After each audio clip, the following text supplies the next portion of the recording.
Limited, was established in 2010, located in Shenzhen. The factory owns 5,000 square meters.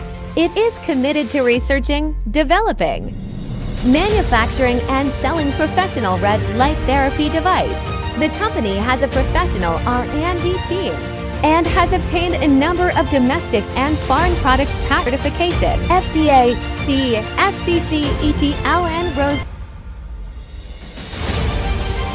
E.Shine has an excellent management team to control quality, strictly implements the ISO 13485 International Quality Certification Management System standards, carefully manufactures, with the purpose of providing customers with professional, intelligent, high-energy efficiency, and long-life LED red light physiotherapy products and services.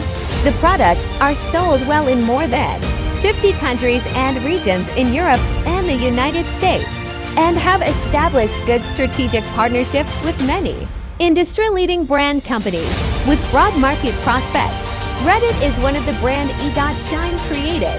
Reddit has been committing to the development and production of red light therapy device, offer ODM service, has been cooperating top 10 global brands, carrying 40% of market round quality of products, good service,